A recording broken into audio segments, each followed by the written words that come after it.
Coucou, aujourd'hui on se retrouve pour une nouvelle vidéo, j'espère que vous allez bien, que tout se passe bien pour vous et vos proches. Je viens de terminer mes examens, donc je suis trop contente, mon année est mise de côté, je peux enfin penser à autre chose. By the way, si vous entendez du bruit, c'est mes voisins au-dessus. Avec Gab, on habite dans un appartement, puis à Montréal, c'est pas super bien isolé. Aujourd'hui, j'ai décidé de reprendre un concept que j'ai vu sur la chaîne de Lou. Lou a fait une vidéo qui s'appelle La pire fois où, et je trouvais ça vraiment cool. Donc je vous ai demandé sur Instagram de me poser des questions genre la pire fois où, plus vous avez ajouté quelque chose. Je vais découvrir tout ça maintenant. Puis on va pouvoir voir ensemble si ma vie est intéressante ou non. Je vais commencer par un truc que mes parents m'ont rappelé il y a pas longtemps, c'est mes pires vacances. En fait, c'est pas vraiment mes pires vacances, mais c'est juste super drôle. J'étais assez jeune, j'avais la varicelle. Donc la varicelle, vous savez, tout le monde doit la faire une fois dans sa vie. Si tu la fais même plus tard, quand t'es âgé, ça peut être dangereux. Bref, donc c'est un truc par lequel on est tous passés. Vous savez, tous les petits points rouges et tout le mercurochrome rouge pour encore plus faire apparaître ces boutons de merde. Et c'est tombé un été où avec mes parents, on est parti, je sais plus où est-ce qu'on était parti, mais un endroit où il y avait une piscine commune. C'est horrible.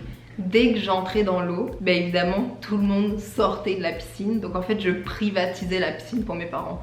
Donc mes parents me remercient encore à ce jour parce que grâce à moi, il y avait genre plus personne, genre tout le monde décampait de la piscine, tout le monde partait.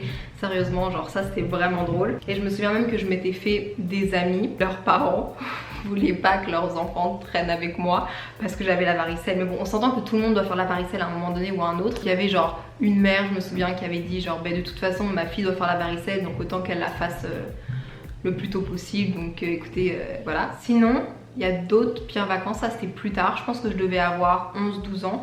Je m'étais cassé la jambe, mais genre la jambe. Genre vraiment la jambe. On était parti dans un genre de club med ou je sais plus où est-ce que c'était exactement, mais c'était genre un Pierre et vacances. Vous savez, il y avait le club pour enfants, le club pour ados, le mini club, bref, il y avait des activités comme ça. Et je me souviens que même si j'avais ma jambe cassée, je faisais tout genre. J'avais un espèce de vieux plastique qui absorbait l'air, comme ça je pouvais aller dans l'eau, je jouais au tennis avec mon père, bref, on faisait plein de choses. Et je pense que ça devait pas être les vacances les plus agréables parce que du coup j'étais en béquille, alors que c'était quand même un cadre magnifique et on s'entend que quand on est en vacances enfant, on n'a qu'une envie, c'est genre courir partout. Bref, je m'en souviens plus tellement, puis je pense que je l'avais pas si mal vécu que ça. En tout cas, je pense que personne m'a emmerdé cet été-là parce que un coup de jambe et... En réalité, je peux pas dire que j'ai eu de pires vacances parce que partir en vacances c'est un luxe et c'est super cool. J'ai l'impression que j'ai plus retenu le positif de mes voyages plutôt que ça. La pire fois où j'ai eu mes règles, je pense que la pire fois où j'ai eu mes règles, c'est les premières règles que j'ai eues. Je crois que je devais avoir 13 ans et en fait de mes 13 à mes 16 ans il me semble, j'ai été au scout. En Belgique c'est les scouts pour les filles. C'est vraiment une chouette période, sauf vers la fin.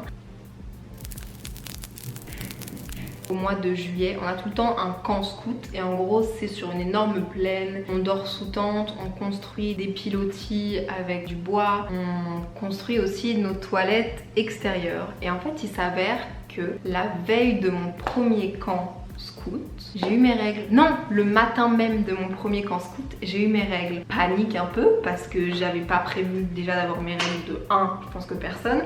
De 2, j'avais pas prévu que ce soit pendant mon premier camp scout. Donc mon père a couru au supermarché, il m'a tout acheté, tampons, serviettes hygiéniques, bref. Je pense que c'était la pire fois où j'ai eu mes règles parce que c'était la première fois, c'est mal tombé. Tout s'est bien déroulé, on se lavait dans la rivière, etc. Enfin, je vous laisse imaginer le truc. C'était pas le truc le plus hygiénique et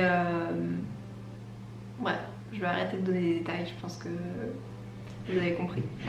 Ma pire honte. Honnêtement, j'ai pas vraiment de pire honte parce que je suis quelqu'un dans la vie qui a pas peur d'être gênée. Genre si c'est devant des gens que je connais pas, genre dans la rue, etc.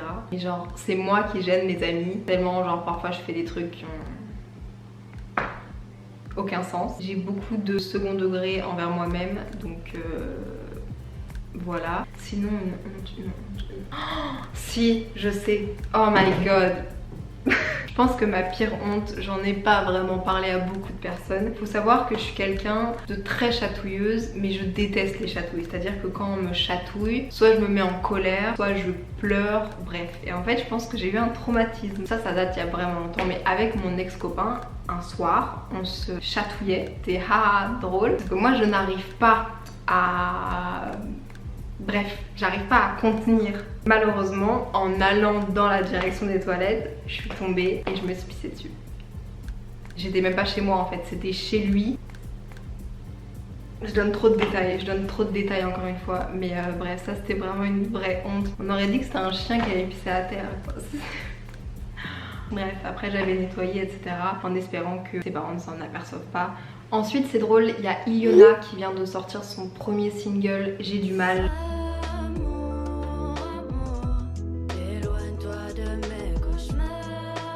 Elle est vraiment talentueuse, c'est vraiment beau. Il m'a demandé la pire fois où tu as eu des problèmes avec tes voisins. Déjà, ça fait pas longtemps que j'habite toute seule en appartement. Enfin, ça fait quand même 3 ans, Léa. Faut que tu t'en remettes à un moment donné. Ça fait 3 ans, t'as 20 ans, bientôt 21. Ok.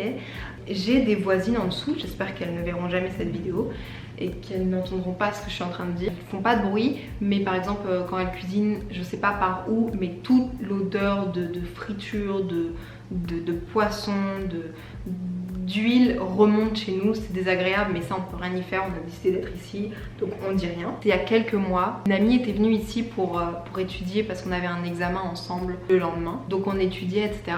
Puis vers 15h30, 16h, on entend beaucoup de bruit, genre des gens qui arrivent, etc. Puis beaucoup de bruit, beaucoup de rire, beaucoup de ha ha ha ha ha, très fort. Bon, bah qu'est-ce que tu veux, on peut rien faire. C'était dimanche, les gens invitaient des gens chez eux, bref, il était 16h. Une demi-heure passe et nous on avait examen du coup le lendemain.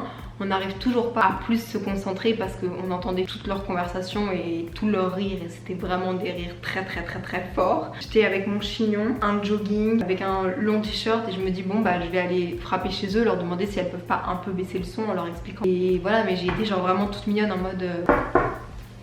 Bonjour, oui, j'habite juste au-dessus et c'était pour savoir si vous pouviez un petit peu baisser le son parce qu'en fait on vous entend vraiment fort alors que toutes nos fenêtres sont fermées et on a examen demain matin à 8h et donc c'était pour savoir si vous pouviez juste un peu baisser le ton, comme ça on peut se concentrer. La dame qui m'ouvre, elle me dit genre ah désolée, non. Je vois du coup toutes ses copines, je pense qu'elles doivent avoir genre 28-35 ans. Il y en avait une qui était dans la cuisine, qui était en train d'essuyer son couteau comme ça. Elle commence à leur péter un câble toute seule. C'est que j'étais gênée, genre je me dis ok super, genre... Puis là elle me regarde, me fait non. Je fais genre, tu sais, je bloque. Parce que quand tu demandes poliment à quelqu'un s'ils peuvent pas un peu baisser le ton, c'est pas comme si je te demandais de genre virer tout le monde de chez toi, je te demande juste de diminuer un tout petit peu le volume pour que tout le monde soit content. J'étais juste genre sur le cul parce que c'était la première fois que j'allais demander quelque chose comme ça à un ou une de mes voisines ou voisins. Puis la première fois qu'on me regardait dans les yeux et qu'on me disait non, on va pas baisser le son. J'avais limite envie de pleurer et ça m'avait touchée en plein cœur. Je me suis dit mais pourquoi tant de méchanceté, pourquoi?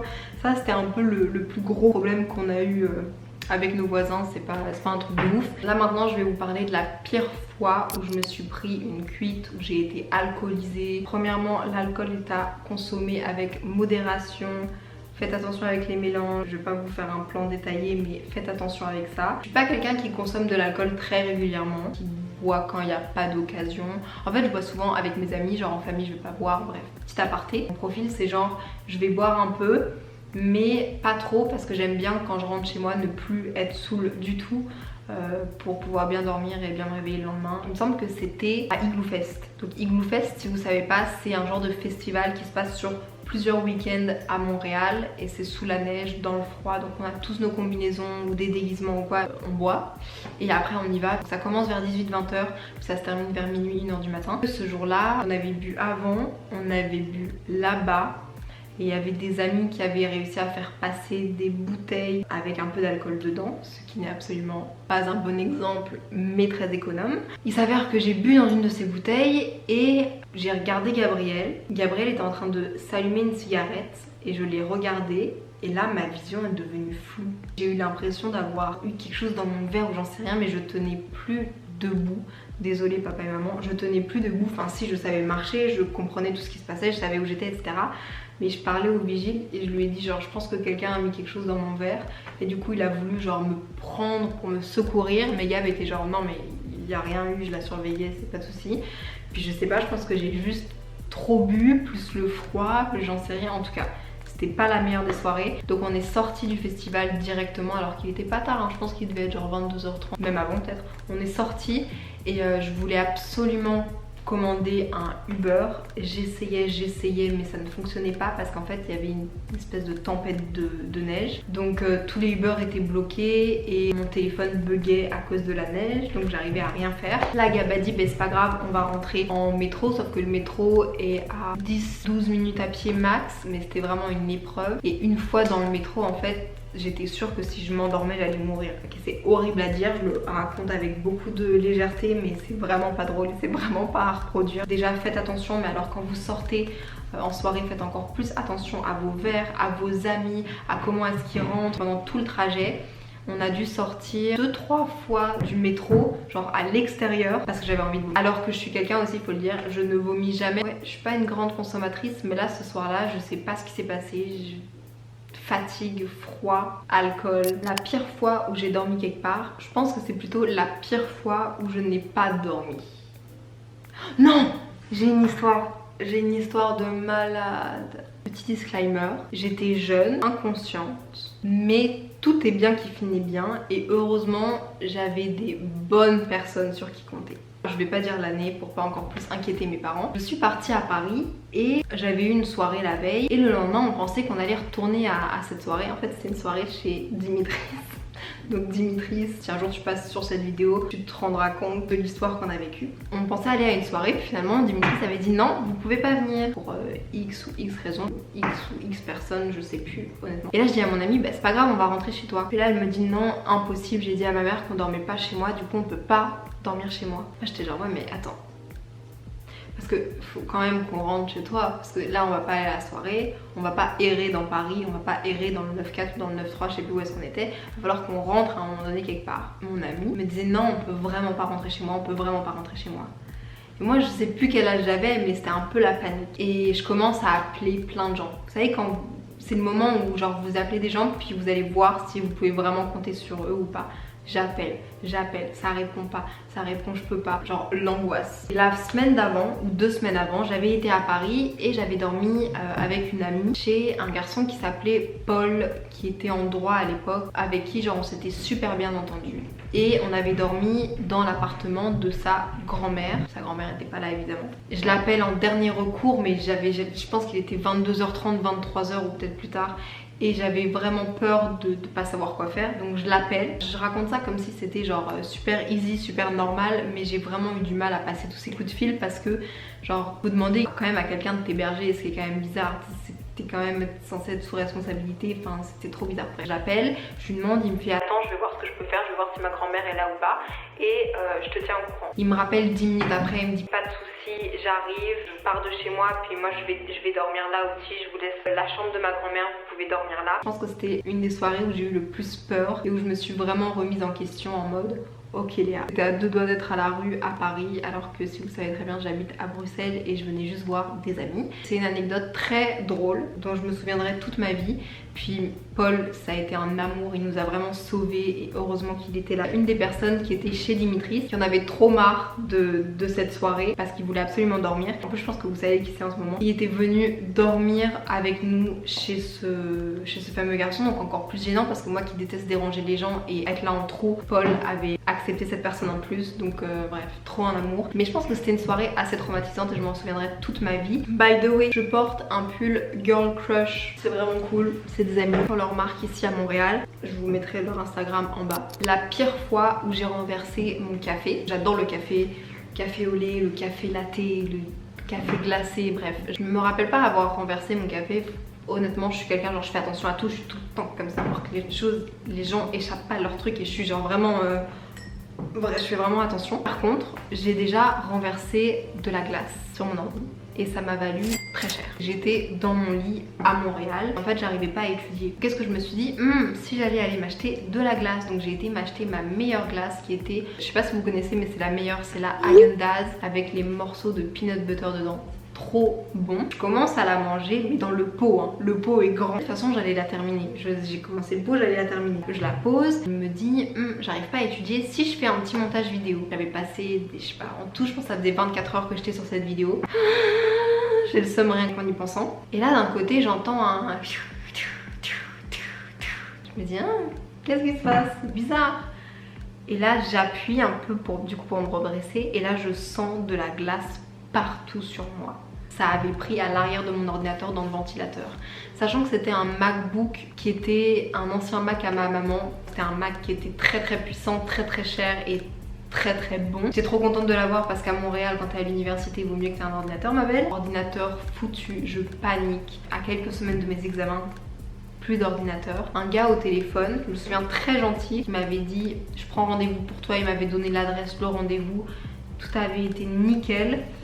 J'étais allée là-bas, il m'avait fait un devis, c'était 5000 $ canadiens pour réparer mon ordinateur. Ce qui est énorme, on s'entend, pour un ordinateur. J'ai dû aller à l'Apple Store, j'ai dû me racheter un nouvel ordinateur. Je pleurais à l'Apple Store, j'économise vraiment mon argent pour au cas où il m'arrive un truc comme celui-ci, mais je voulais pas non plus le dépenser cet argent. Je choisis l'ordinateur avec la fille, je pleure beaucoup. Là je me dis, est-ce que c'est possible d'avoir un AZERTY, parce que ici à Montréal c'est des QWERTY comme aux États-Unis. Elle me dit pas de soucis, puis là elle me dit par contre il va arriver dans 1 mois et demi. Donc là je me remets à pleurer en disant que c'est pas possible, nanana. Finalement je sais pas pourquoi mais je relativise à un moment donné, tant mieux, et je me dis c'est pas grave Léa, tu vas prendre un QWERTY, tu vas t'habituer. J'avais qu'une envie, c'était me tailler, aller formater mon ordinateur, plus aller réviser à la bibliothèque parce que j'avais déjà perdu trop de temps. Je passe à la caisse, je mets ma carte, paiement refusé plusieurs fois parce qu'en fait mon plafond était pas assez haut. Bref, finalement j'ai eu un nouvel ordinateur. Ça me valut beaucoup de stress parce que après, même si j'avais mon nouvel ordinateur, ok c'est un truc de ouf ce que je vais vous dire, je sais pas pourquoi, je faisais tellement d'anxiété en fait, je sais pas pourquoi, j'avais l'impression d'entendre des voix. Parfois j'étais à la bibliothèque, c'est horrible ce que je veux dire, j'essayais de genre me concentrer sur mes sheets, genre sur mes études, et là j'avais l'impression d'entendre des voix et des gens autour de moi, c'était n'importe quoi.